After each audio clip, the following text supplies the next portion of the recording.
Hey, what's up, everyone? Welcome to Political Insider. I'm Brett Smith, your humble host. Joining me today is a good friend. He's a senior contributor over at townhall.com, a veteran, a lawyer, and a self-described caring person, which I can attest to. Kurt Schlichter, great to see you. Hey, great to see you. All right, so we're living history here. We don't have a speaker. Kevin McCarthy just said that he doesn't expect the votes to change today, even though they're clocking back in right now to do another vote. He's lost 6 out of 6 votes so far. Last night, he met with 20 of the holdouts in the House and apparently made some concessions in order to get over the threshold to make him speaker. You know, for these 20 House members, is this more about getting their concessions or getting a different speaker? Well, that's a great question. First of all, these 20 folks, they don't seem to be a unified group. You have serious guys like Chip Roy, and then you have like Matt Gaetz, who seems to be loving this. So the idea that they're this cohesive whole with a set of coherent demands is unsupported by the evidence. Mm-hmm. Here's the seriousness test. And I keep asking, look, I think they ought to just elect, I think they've gotten the concessions. Yeah. I am all for them using their strength to get concessions. Nothing wrong with that. Mm-hmm. But I'm also against Calvin Ball. What is the plan? Now, the plan's different from an objective. Objective is what you want. A plan is a comprehensive strategy to attain the objective. And, you know, I ask on Twitter between people going, "You're a rhino, Kurt." And I'm like, well, why do you support McCarthy? I'm like, well, why do you hate Trump so much? What? Shut up, rhino. Also, I'm not a Republican, but you're a rhino.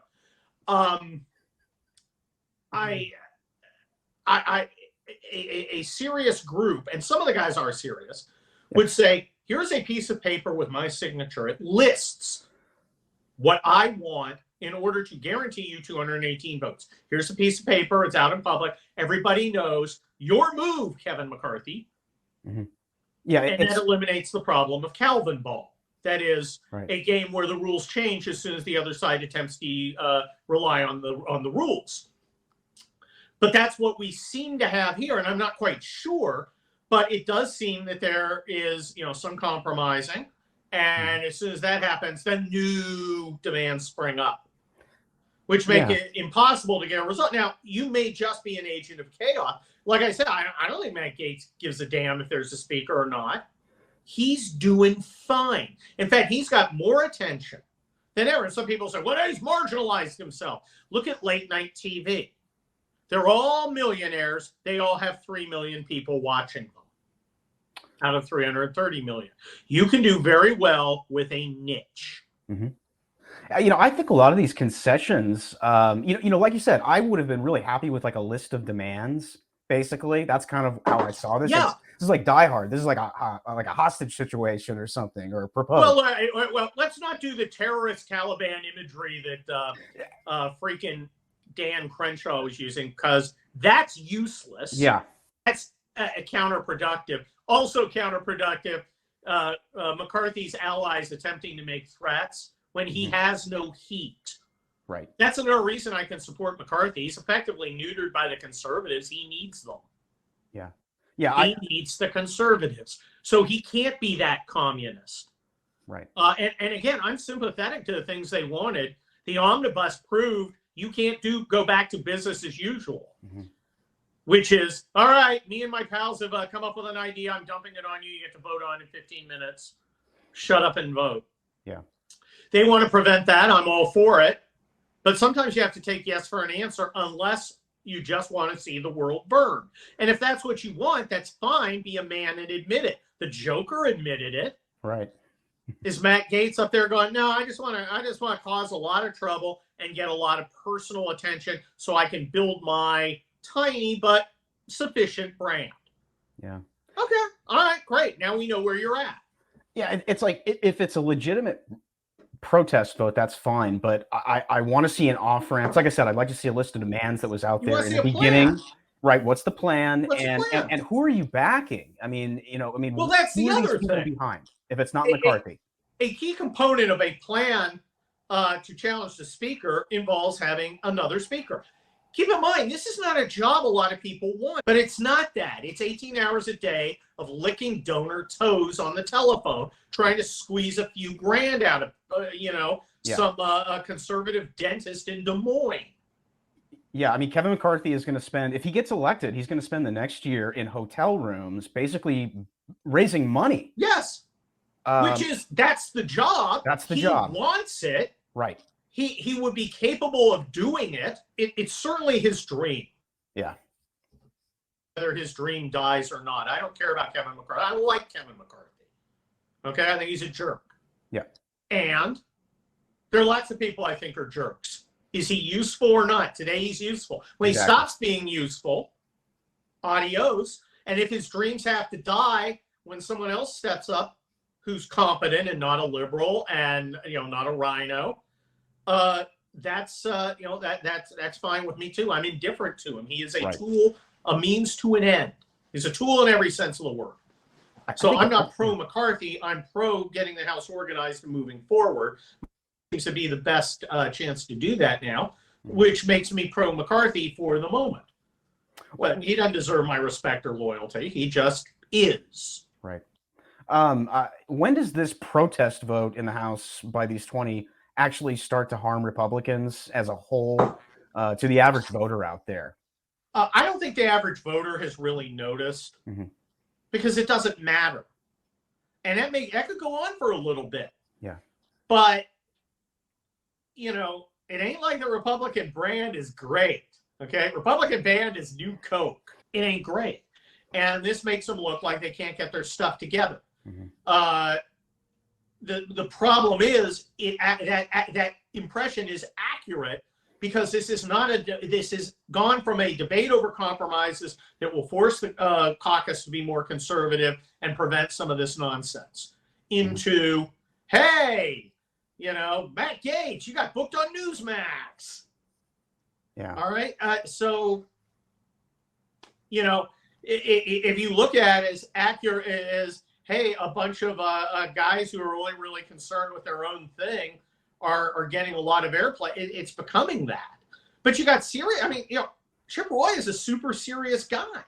Right. He's got real concerns that need to be addressed. I'd like to see him put them on paper with his signature. Do you think this revolt in the House is going to spread to the Senate when it comes to McConnell and possibly even Ronna McDaniel at the RNC?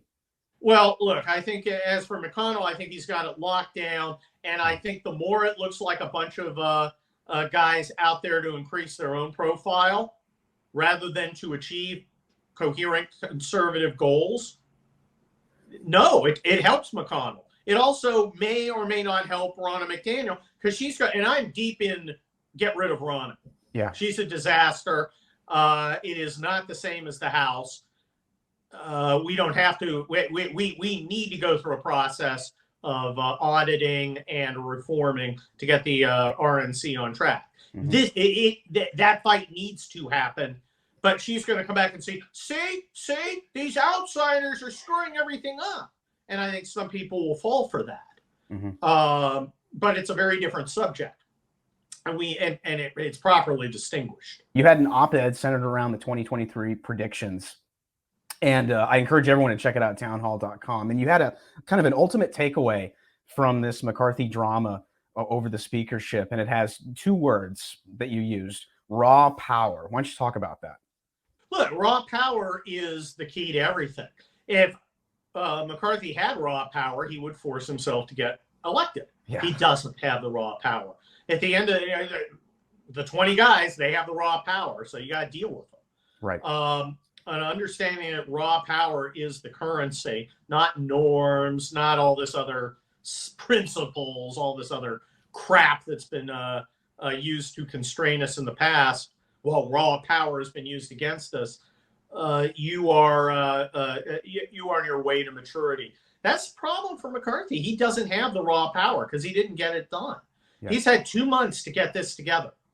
He chose, I'll just wait till the end and then they'll fall into line. Well, that didn't work out so good, did it? The day after the election, he should have sat down with the rebel guys and said, what's it going to take? Yeah. And if they weren't going to cooperate, he should have set the framework going, I am calling on these guys to put a list of demands together with their name of what it'll take so we can get this done and put the pressure back on them. Right. Why is he doing this now? I mean, he's had because months. He's not a genius.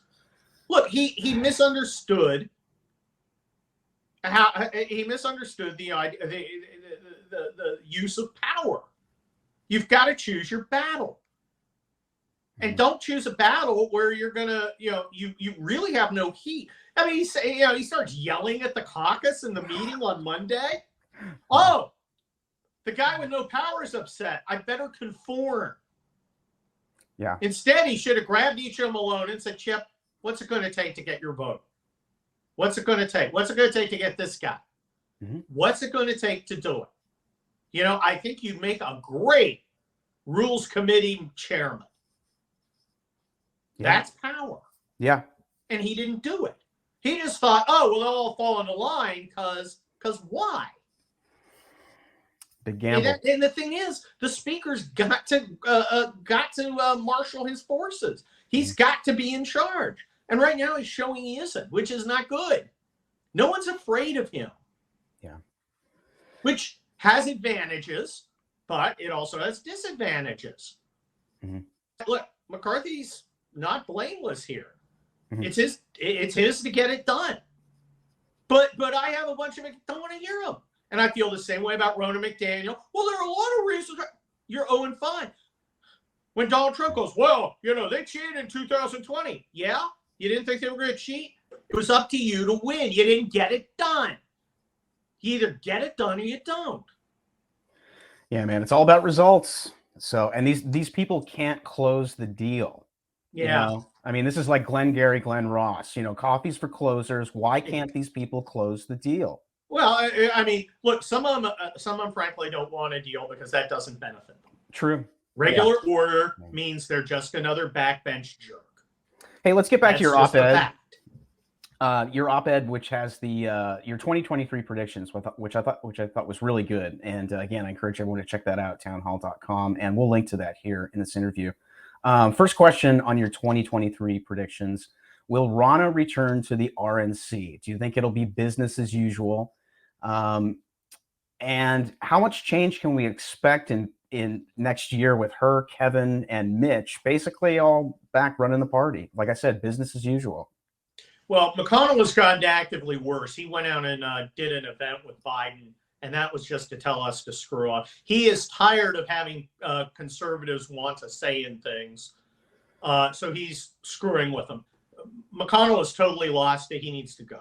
And I wasn't saying that until recently, but he is, he's completely abandoned all the things that made him tolerable, which was an effective ruthlessness that puts the enemy on its heels. He's just stopped doing that because he's so personally angry at Trump and the people who demand that he conform to what they want. He's an obnoxious guy because he doesn't want to be bothered with our input. And he does consider a bond. Ronna McDaniel is a gross incompetent who presides over a corrupt and ineffective organization. She needs to go. The numbers are looking worse for her. I don't know if she. Look. It'll be a hard fight, but she can get toppled. Yeah. And if she doesn't, I think that's a real problem for the Republican Party. I think that's a real message, particularly with McConnell there. McCarthy, I don't know what happens. I don't know how he gets out of this. I don't see an end game because I don't think it's in the interest of some of these guys to have an end game. I think eventually he's going to grind it out. Yeah, I really do. That's certainly a possibility. Yeah. But again, you need 5 people who say, I don't care. I'm just a backbencher. What are you going to do? Yeah. Take away my committee assignment? Oh no, now I will have less work to do.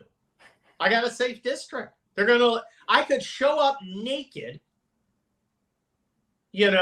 at a kindergarten and they'd still actually Democrats would probably support him then too. Yeah. I see what you see in McConnell. I see a guy that just doesn't give a shit anymore about it's worse than that. He's anybody but himself. He's rubbing the conservatives' face in it. Mm-hmm. because he's angry. He's old man angry.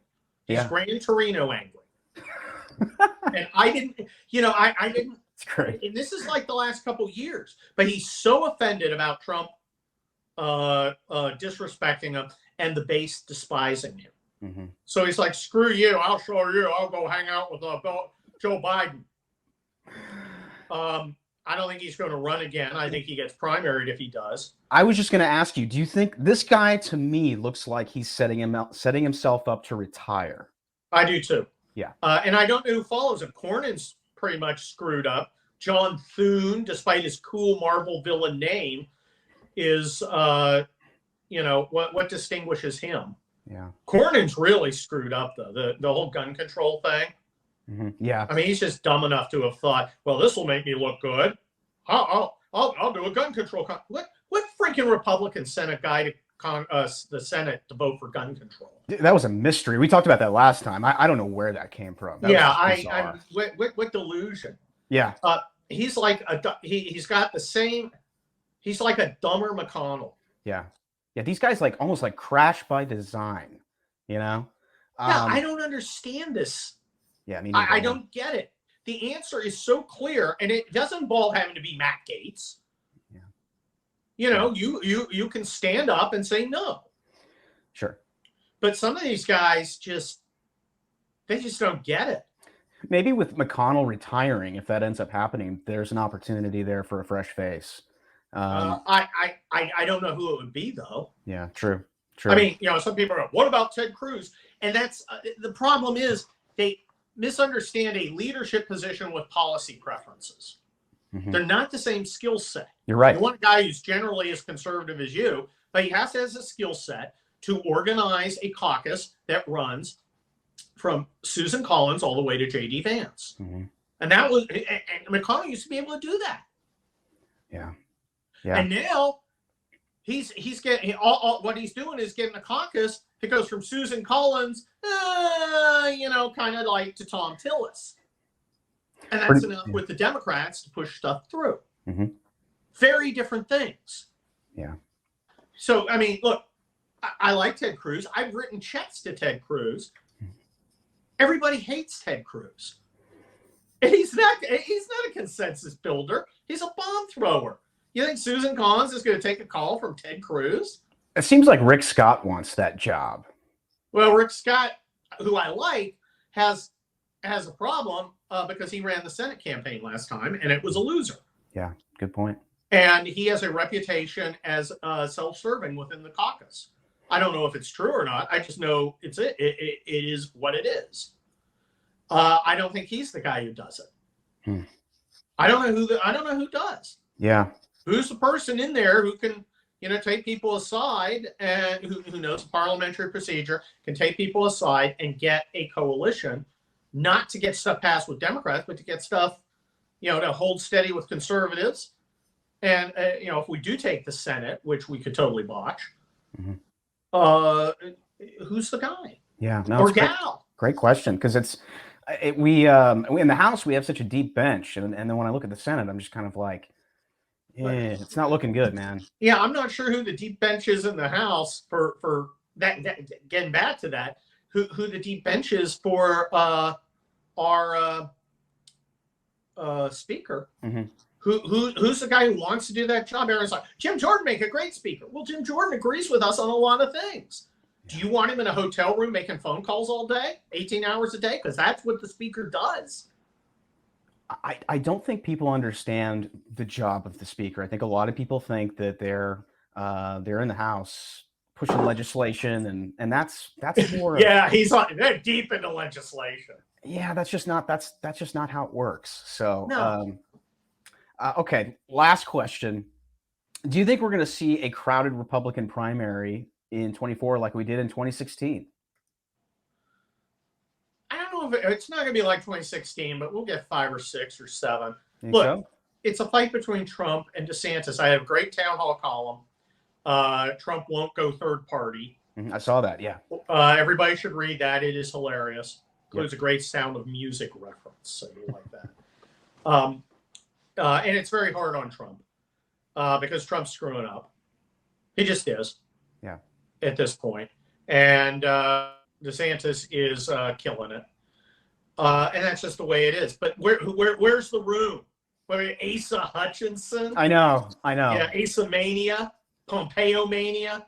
Everybody who wants Nikki Haley? If you want Jeb in a skirt, have Jeb in a skirt show up. You know, I mean, I don't know who else there is. Tom Cotton was very smart to count himself out. He knew it was a loser. Yeah. Look, it's Trump or DeSantis. Those are the two sides of the modern Republican Party. And I'm seeing a lot of dumb people attacking DeSantis. He likes Paul Ryan. He likes Kevin McCarthy. Didn't Trump just endorse Kevin McCarthy? Shut up. You know, it's like, yeah. What are these attempts to link DeSantis to the Bushes, Paul Ryan, all of these swamp creatures, all of these kind of career politicians and dynasties? This is new. This is something new. I don't know if they're stupid or they think we are. My favorite was DeSantis has his inauguration, right? And they show a picture, and there's Jeb Bush, right? Right. See? You know, Jeb Bush was a 2-term Republican governor of Florida, and you're shocked that he's attending the Republican governor of Florida's inauguration. Look, no one despises Jeb Bush more than me. I think I've proven that. And yet, this is the stupidest it's insultingly dumb. And I'm hoping that they're merely cynical instead of so stupid as to think, oh, having a previous governor there, you know, is proof that he's just as much a squish as Bush, despite, you know, him not being a squish. Yeah. It's just stupid. And I find it insulting. If you want to criticize DeSantis, find something to criticize him about. Mm-hmm. Okay? And if you just say, well, I just like Trump, period. Go ahead and say that. That's legit. I don't think it's illegitimate to support Trump. There's a lot of good reasons to. And I'll happily vote for him if he wins the nomination.